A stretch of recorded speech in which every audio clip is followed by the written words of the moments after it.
Como vai, povo? 100%. 100% aos da graça, da misericórdia, do amor de Deus em Cristo Jesus. Estamos aqui mais uma quinta-feira e eu quero te convidar. Vamos abrir a palavra do Senhor, como nós temos feito, ao longo de todo esse tempo de pandemia, a despeito das dificuldades, nós permanecemos unidos, juntos, e Deus tem nos abençoado. Ainda trazemos no coração, ainda respiramos aquela atmosfera do culto de domingo, onde nós estivemos ali adorando, bendizendo o nome do Senhor, pelos 70 anos de organização da nossa igreja, a primeira igreja presbiteriana em Queimados. E ali nós, mais uma vez, estivemos ouvindo a voz de Deus a respeito da sua soberania, desse Deus que nos trouxe até aqui, Ele mesmo no governo, Ele mesmo soberano, conduzindo o seu povo. E tem sido assim. Nós prosperamos porque prosperamos no Senhor. Nós avançamos porque avançamos no Senhor. À medida que nós nos apartamos dessa verdade, experimentamos grande prejuízo. Não só na igreja local, mas na igreja de um modo geral. Quando a igreja lá, na Idade Média, se viu necessitada de um operar de Deus a fim de que ela pudesse ser curada, nós experimentamos o movimento da reforma. A reforma foi justamente um agir de Deus para trazer de volta a igreja aos ditames da palavra do Senhor. Uma igreja que havia se apartado da vontade de Deus, da majestade de Deus, da soberania de Deus, e por isso experimentou grande prejuízo. E é assim, na minha vida particular e pessoal, como cristão, isso também acontece, na minha e na tua. Todas as vezes que tentamos dar um jeito, todas as vezes que tentamos fazer a coisa funcionar por conta do nosso próprio coração, nós passamos por dificuldades. Isso ainda se mostra mais latente nos momentos em que nós nos vemos em dificuldades, como esse momento que nós estamos vivendo agora, instabilidade em todas as áreas, quando as estruturas que compõem a sociedade, elas parecem ruir, corrompidas, passando por um processo de decomposição, quando os valores morais são deixados de lado, a tendência é que a sociedade sofra e passe por grandes dificuldades. E nesse momento há um certo desespero por não se perceber mais numa zona de conforto. E aí nós corremos o risco de buscarmos refúgio naquilo que é a criação humana para resolver problemas.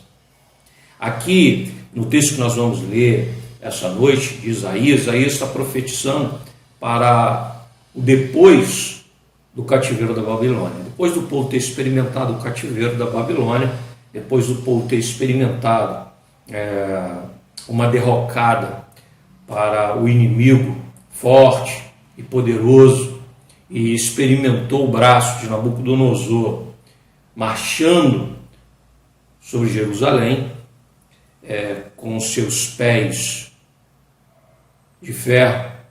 Eu gostaria de dizer para os irmãos que agora, logo depois de ter experimentado o castigo, de ter se afastado da vontade de Deus, de ter se deixado levar pela sedução dos ídolos, criação de mãos humanas, agora era a hora de retornar à terra. Mas como experimentar a vida a partir desse retorno? Aí o profeta vem mais uma vez dizer para o povo: essa vida, para ser bem vivida, para ser bem experimentada, ela precisa ser uma vida vivida a partir da majestade de Deus.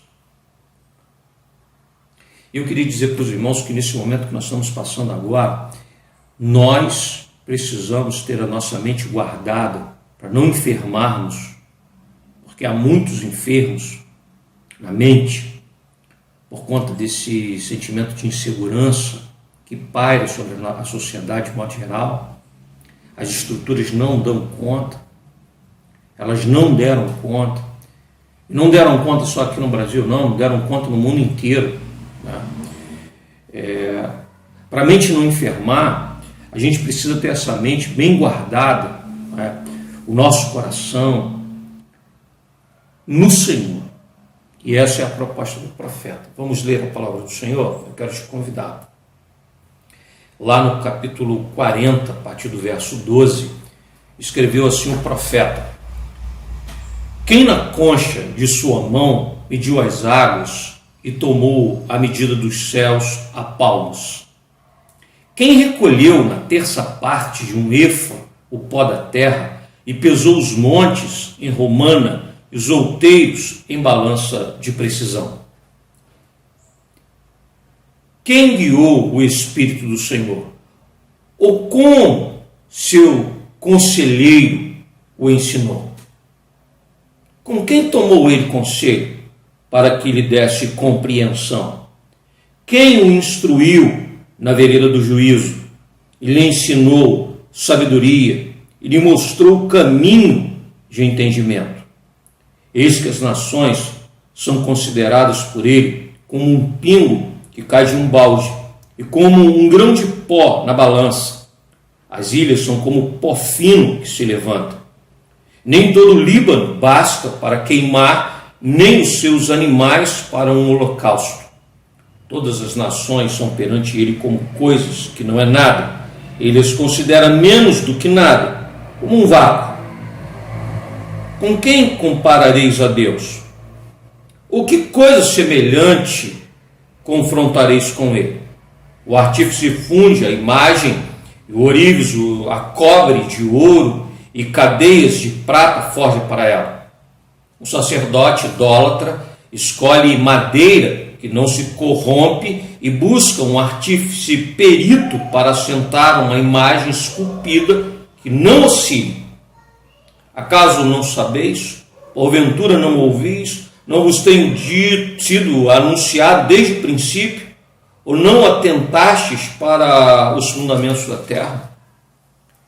Ele é o que está assentado sobre a redondeza da terra, cujos moradores são como gafanhotos. É ele quem estende os céus como cortina e os desenrola como tenda para neles habitar.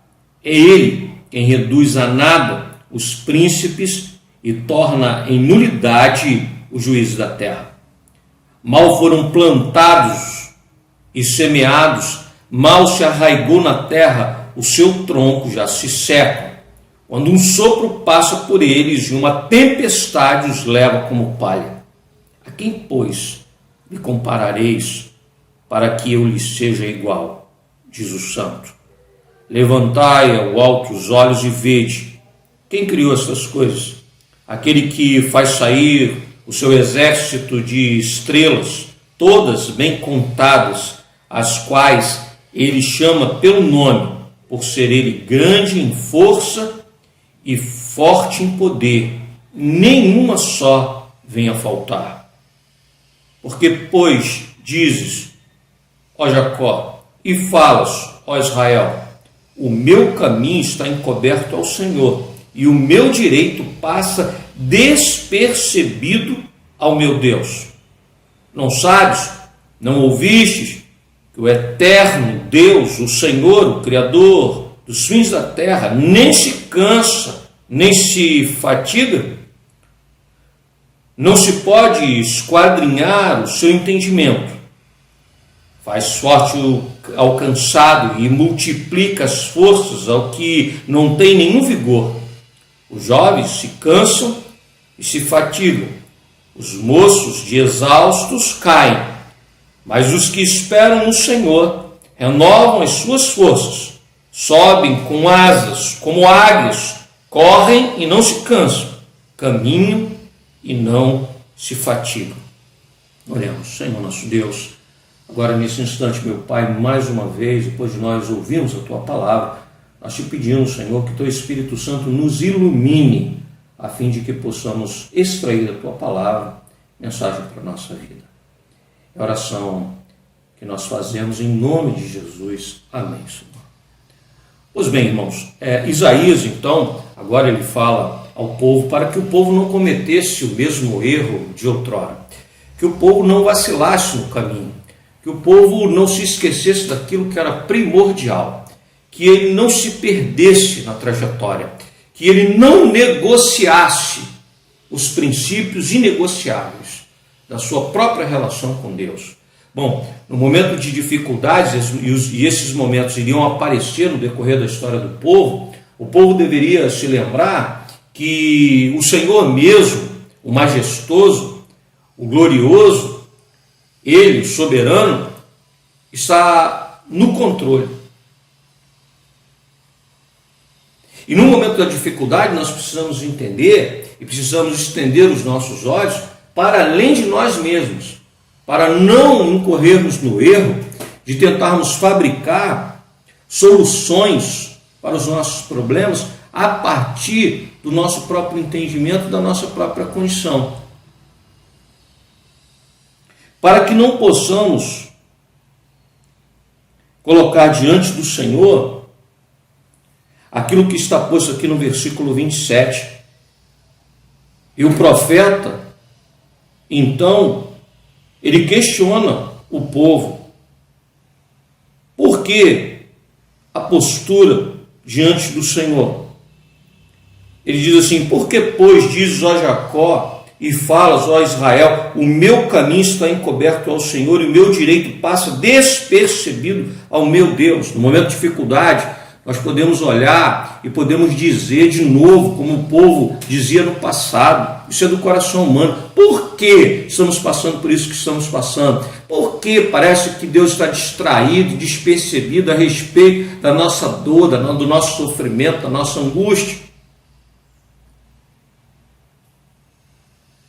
E todas as vezes que nós nos colocamos numa postura como essa, irmãos, nós nos afastamos do Senhor. Mas na realidade, esse afastamento se dá porque nós não queremos nos submeter à sua vontade, ao seu querer, ao seu operar em favor da nossa vida. E aí, portanto, nós recorremos então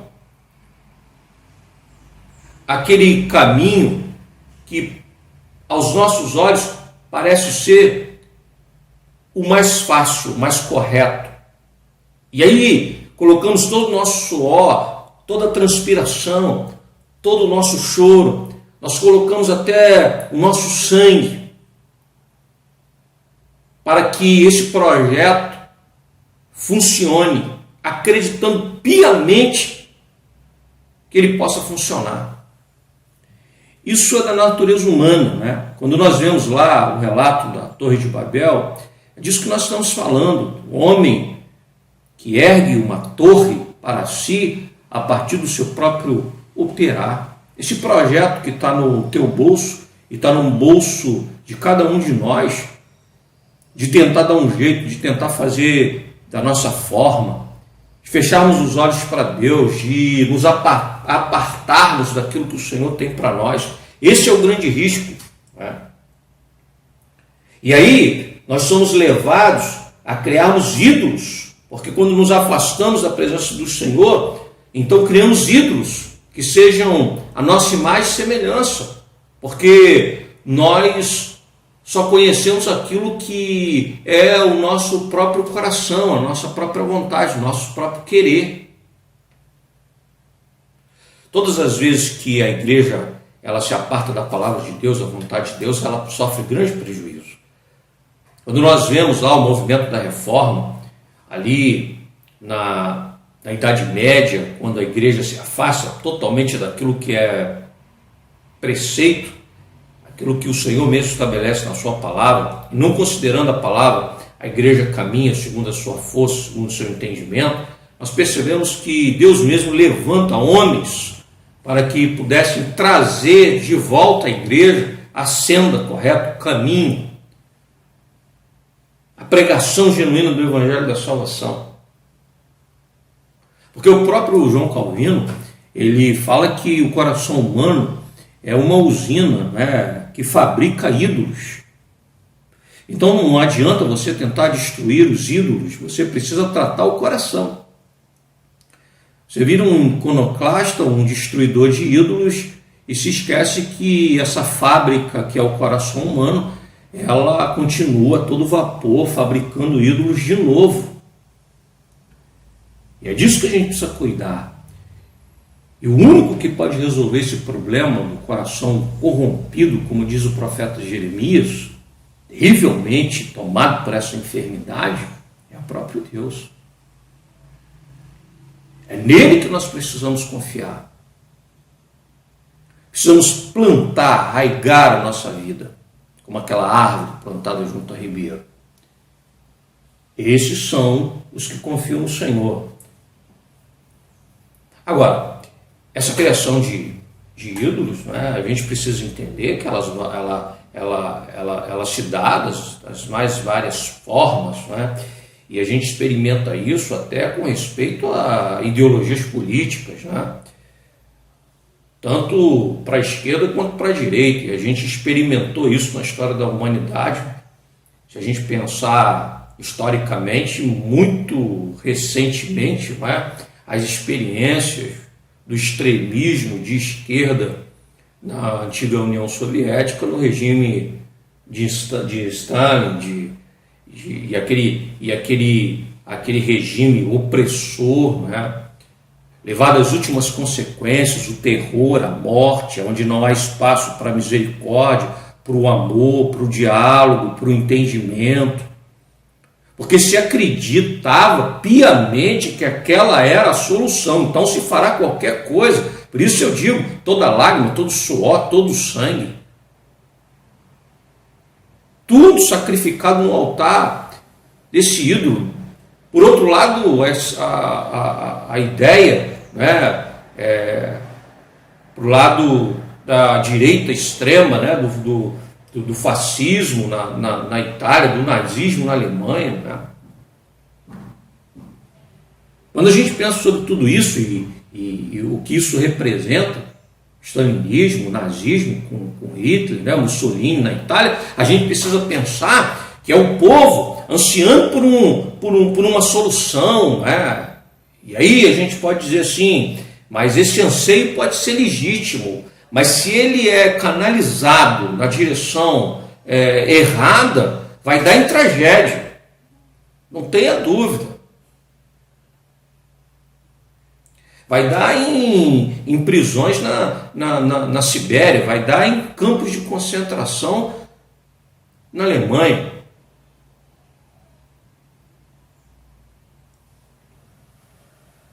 Então eu gostaria de dizer para os irmãos que quando nós começamos a enveredar por esses caminhos, nós achamos que estamos andando por outros caminhos que não caminhos da religião. E não é verdade. Não é verdade.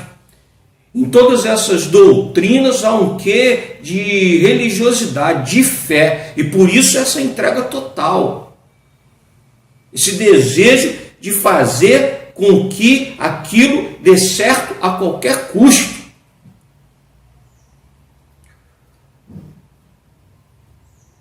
É por isso que ele diz aqui, que o Senhor é aquele que reduz a nada os príncipes e torna em nulidade os juízes da terra. A quem, pois, me comparareis para que eu lhe seja igual, diz o santo? A que regime político humano, né? A que liderança, independente dessas matizes todos que nós estamos colocando aqui, ideológicos, se para a direita, se para a esquerda, não importa, mas esse fanatismo total que tira a condição do encontro, da conversa, do diálogo, que divide, porque quem fala em nome de um Deus, e esse é o risco, e esse é o perigo. Não há salvação a partir do coração humano. Por isso, a palavra do Senhor nos chama para olharmos para além de nós mesmos. Essa é a proposta.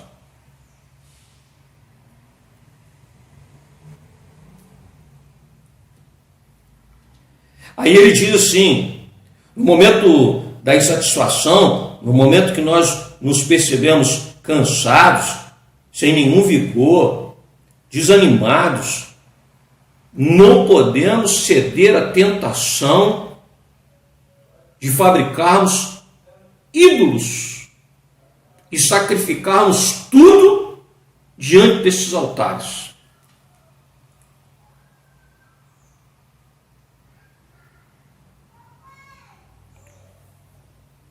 Não sabeis, não ouvistes que o eterno Deus, o Senhor, o Criador dos fins da terra, nem se cansa, nem se fatiga? Não se pode esquadrinhar o seu entendimento? Não sabeis que Ele está no controle, que Ele está no trono? Não sabeis que Ele está sentado sobre a redondeza da terra, cujos moradores são como gafanhotos? É Ele quem estende os céus como cortina e os desenrola como tenda para neles habitar? Bom, os jovens se cansam e se fatigam, ou seja, aqueles que têm mais energia. Os moços de exaustos caem. Ele está dizendo o seguinte para mim e para você: apesar desse fôlego que parece ter, essas ideias, no momento em que elas são levantadas como verdadeiras bandeiras de salvação, e todos ali se colocam debaixo dessa orientação, ele diz o seguinte: por mais vigor que pareça ter essas soluções criadas pelo coração humano, elas passam. Por mais energia que pareça ter, se vai. Mas ele diz assim: os que esperam no Senhor renovam as suas forças, sobem com asas como águias, correm e não se cansam, caminham e não se fatigam. Ele está dizendo assim: o projeto de Deus para a minha vida e para a tua, ele se mantém. É isso que Isaías está dizendo para o povo. Não vá fazer alianças políticas, porque fizeram alianças políticas antes de caírem para a Babilônia, tentaram alianças políticas com o Egito, experimentaram vergonha.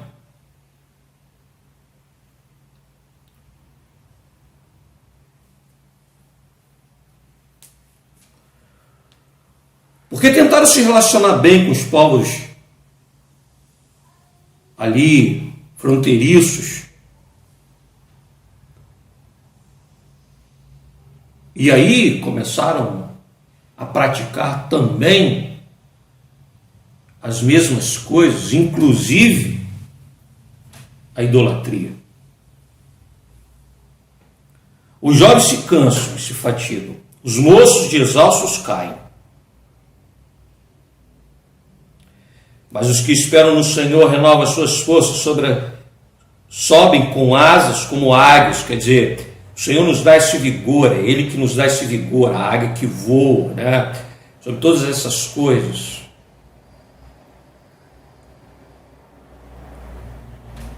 Que não se cansa e que continua firme na caminhada. Por isso eu gostaria de chamar a atenção dos irmãos nessa quinta-feira. Vamos nos deixar seduzir, porque por mais que digam que não se trata de religião, religião é, porque é onde se coloca a fé, onde se acredita piamente que haverá solução. Isso é religião, isso é ídolo, isso é escolher uma madeira que parece que não vai perecer e entregar na mão de um artífice que possa criar uma doutrina, seja ela qual for, que nos faça acreditar, olhando para ela todo dia, de que aquele negócio vai dar certo, e fazer tudo para que dê. Porque o único comprometimento é com o próprio coração. Mas Deus nos chama para nós olharmos para além, para nós olharmos para Ele, além do meu coração e do teu. Aí a gente ouve Jesus Cristo se colocando e dizendo mais uma vez diante de mim, diante de você: eu sou o caminho, a verdade e a vida. O caminho, a verdade e a vida.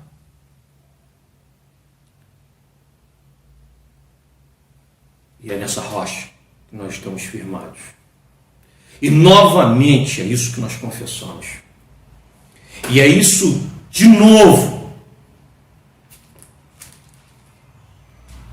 que diante do mundo, diante das dificuldades, pronunciamos.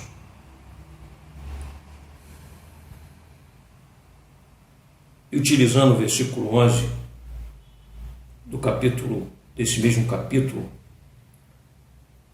Isaías diz assim: porque Deus, como pastor, apacentará o seu rebanho entre os seus braços, recolherá os cordeirinhos e os levará no seio. As que amamentam, ele guiará mansamente. Quem me guia, quem me orienta, a verdade é Jesus Cristo, Senhor e Salvador nosso.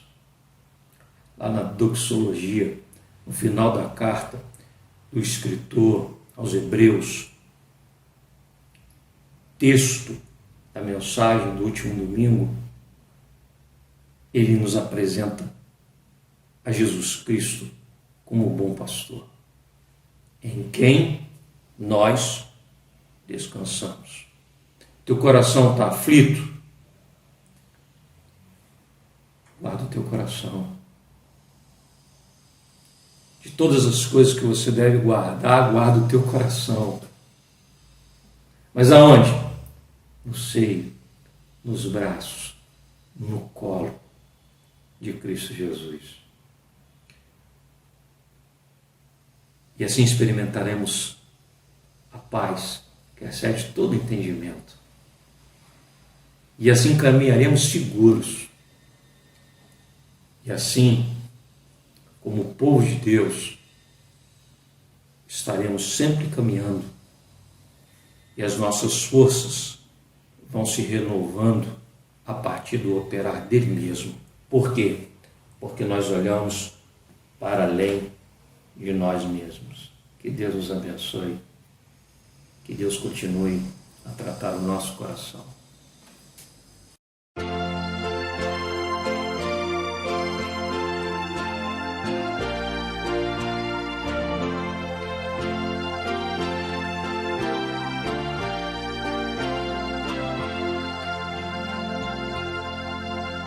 Achei um bom amigo, Jesus o Salvador, dos milhares escolhido para mim.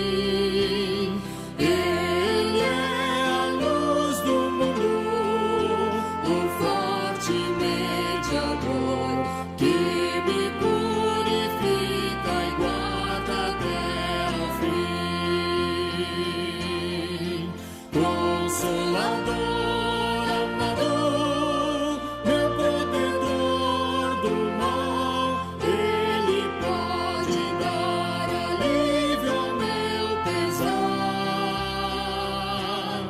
Ele é a luz do mundo, a estrela da manhã, dos milhares escolhido para mim.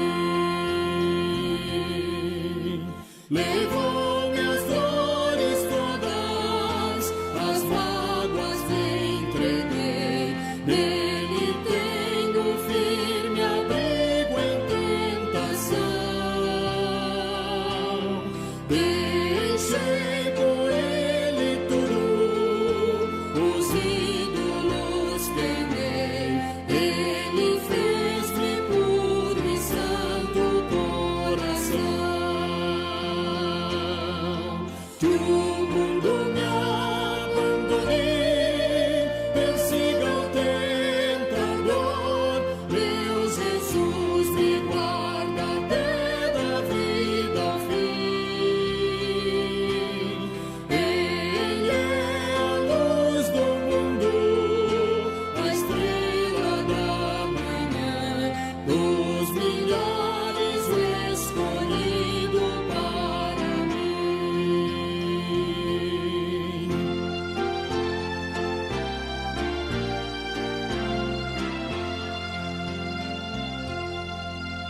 jamais me